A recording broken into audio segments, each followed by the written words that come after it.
कामचोर देवरानी। एक बार की बात है, सुषमा अपने पूरे परिवार के साथ खुशी खुशी मोहन नगर में रहती थी। उसकी 2 बहुएं थी, पल्लवी और शिवानी। एक दिन दोनों बहुएं रसोई में काम कर रही होती है कि तभी उनकी सास सुषमा उन्हें बुलाती है। अरे बहू, जरा इधर तो आना। शिवानी, जरा जाकर देखना सासू माँ क्या कह रही हैं। दीदी आप ही देख लो ना जाकर, आपको भी तो सुनाई दे रहा है। अरे मैं आटा गूंद रही हूँ ना, तुम चली जाओ। हाँ तो मैं भी तो सब्जी काट रही हूँ ना दीदी। अरे बहू जल्दी आओ। ओह, ये तो जाएगी नहीं, मैं ही जाकर देखती हूँ कि क्या करना है। पल्लवी सुषमा के कमरे में जाती है। जी मम्मी जी, क्या हुआ? शाम को घर पर कुछ मेहमान आने वाले हैं, तो तुम अच्छा सा खाना बना लेना बहू। ठीक है मम्मी जी, आप बता दीजिए क्या क्या बनाना है और कितने लोग आ रहे हैं। सुनील की मौसी जी और उनका पूरा परिवार आ रहा है। कुल मिलाकर 3 लोग और हमें मिलाकर हुए 9 लोग। तो अभी से ही तैयारी करना शुरू कर दो। और हाँ, घर की सफाई भी कर देना, हाँ अच्छे से। जी मम्मी जी, सब काम हो जाएगा, आप चिंता मत कीजिए। पल्लवी शिवानी को घर में मेहमान आने वाले हैं इसके बारे में बताती है।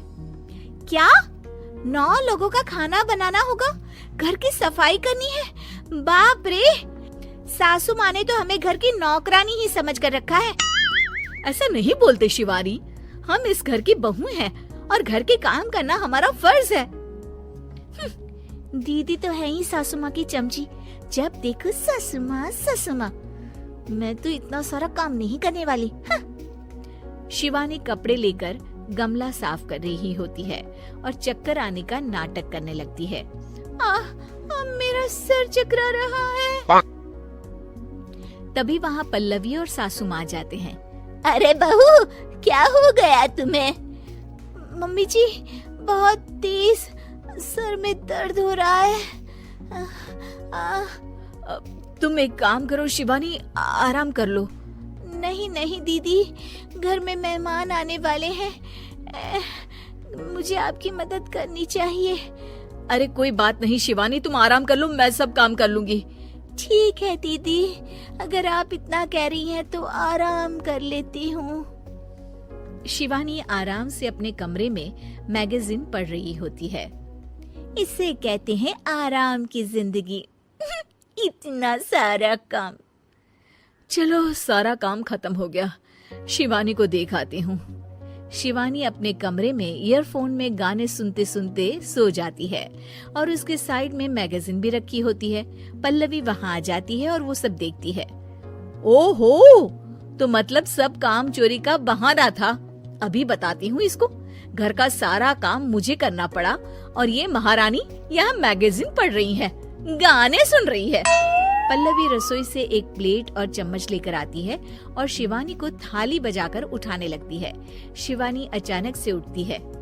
उठ गई महारानी, गाने भी सुन लिए, मैगजीन भी पढ़ ली। तुम तो बहुत बड़ी झूठी निकली शिवानी। तुमने सर दर्द का बहाना बनाया ताकि काम करने से बच सको। हाँ बनाया बहाना, तो क्या करती, इतने सारे काम करती। मुझे कोई शौक नहीं है चापलूसी का। क्या चापलूसी? तुम्हें लगता है कि मैं सारे काम चापलूसी के लिए कर रही हूँ? नहीं तो क्या। तभी वहाँ सासू माँ आ जाती हैं। अरे बहू, वो लोग बस आने ही वाले हैं, तुम तैयारियां कर लो। जी सासू माँ, तुझे तो मैं बाद में देखती हूँ।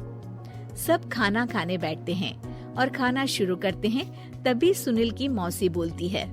वाह भाई वाह, खाना तो बहुत ही अच्छा बना है सुषमा जी, एक एक चीज में क्या स्वाद है। ये सुनकर शिवानी मुंह बना लेती है। उसे अपनी जेठानी की इतनी तारीफ रास नहीं आती। आपकी बहुएं तो बहुत ही अच्छा खाना बनाती हैं। हाँ, बनाती तो दोनों ही अच्छा है, पर आज ना ये सारा खाना बड़ी बहू ने बनाया है। छोटी बहू की तबीयत ठीक नहीं थी, सो इसलिए। मानना पड़ेगा सुषमा जी, आपकी बड़ी बहू तो बहुत ही गुणवान है। पल्लवी की तारीफ सुनकर शिवानी को जलन होती है। पल्लवी ये सुनकर खुश हो जाती है और शिवानी की तरफ देखकर उसे चिढ़ाती है। कुछ देर बाद मेहमानों के जाने का वक्त हो जाता है। मौसी जी सबके लिए उपहार लाई होती है। वो सबको शगुन के पैसे देती है और अंत में पल्लवी के पास आती है। तुम्हारे लिए शगुन का लिफाफा तो है ही, पर बहू तुम्हें एक और उपहार भी मिलेगा इतना अच्छा खाना बनाने के लिए। मौसी अपने सोने के कंगन निकालकर पल्लवी को पहना देती है। ये लो, ये मेरे मनपसंद कंगन है, अब से ये तुम्हारे हुए। धन्यवाद मौसी जी। ये देखकर शिवानी तो पूरी तरह से जल जाती है और गुस्से से रसोई में चली जाती है। तभी वहाँ पल्लवी आ जाती है और उसे अपने कंगन दिखाने लगती है। देवरानी जी, अब आपका सर दर्द ठीक तो है ना? मुझे लगता है कि अब सर दर्द शुरू हो गया होगा आपका। उम्मीद है कि आपको हमारी ये कहानी पसंद आई होगी। कृपया हमारे चैनल को सब्सक्राइब करें और सभी अपडेट्स के लिए बेल आइकन जरूर क्लिक करें। और हाँ, वीडियो लाइक और शेयर करना मत भूलिएगा। Bye bye.